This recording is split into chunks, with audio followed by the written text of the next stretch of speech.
Gospel and homily for the 32nd Sunday in Ordinary Time, Year B. The Lord be with you. A reading from the Holy Gospel according to Mark. Jesus sat down opposite the treasury, and he watched the people putting money into the treasury, and many of the rich put in a great deal.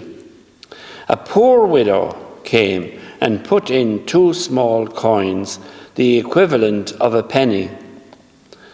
Then he called his disciples, and he said to them, I tell you solemnly, this poor widow has put in more than all who have contributed to the treasury, for they have all put in money they had left over. But she, from the little she had, has put in everything she possessed, all she had to live on. The Gospel of the Lord.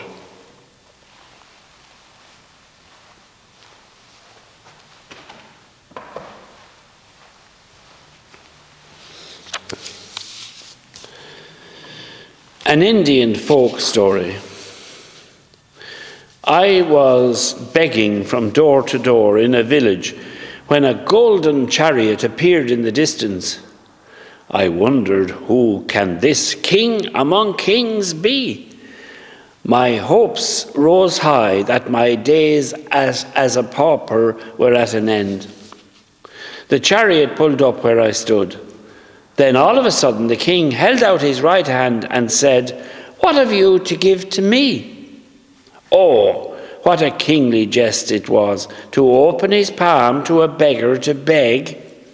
I was confused and stood there undecided. Then from my sack I reluctantly took out the least little grain of corn and gave it to him. But how great was my surprise when at the day's end I emptied my sack on the floor to find the least little grain of gold among the corn. I bitterly wept and wished that I had the heart to part with the whole sackful. The question we could ask is, how many grains of gold will we have to show when the bell tolls on our life? Jesus said, the amount you measure out is the amount you'll be given back. The scribes, whom Jesus warned the people about, would have put on a show when making their hefty offering, but it hardly put a dent in their savings. They were sort of giving with one hand and taking back with another. Not so the poor widow. She would have gone unnoticed by everyone in the crowd, except, of course, Jesus, who can see into her heart and how much parting with the 2 small coins would have cost her. She gave all she had to live on. He knows, that's the Lord, how big-hearted we are as well.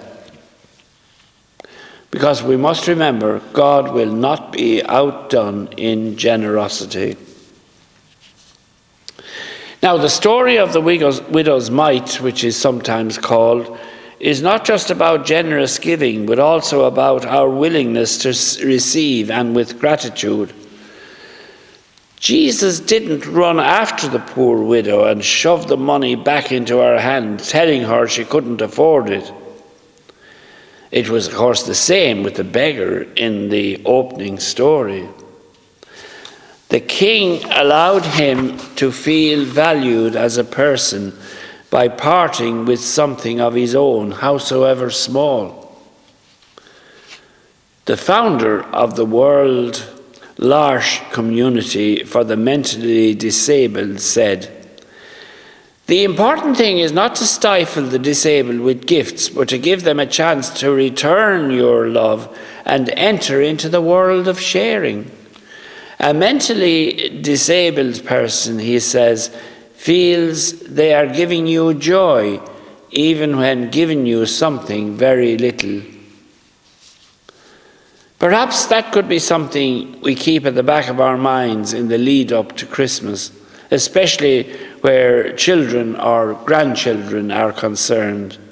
Yes, by all means, give them presents, but also allow them opportunities to share. Christmas is not just about giving, but it's not just about getting, but about giving as well, giving with love. Coming across as a self-sufficient person in everything betrays a certain complacency.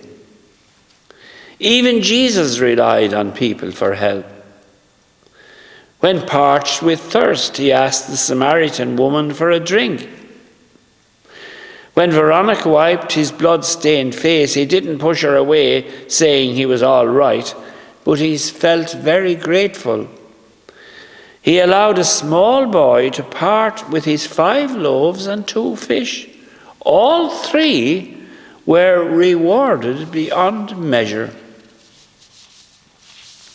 The story of the widow's mite challenges us in 2 ways. Do we give without counting the cost? Are we open to accept the help of others with grateful hearts? If so, we have fulfilled our deepest human need to love and be loved, which sums up the gospel, which is the gospel in miniature. Thank you all now for listening, and God bless you all.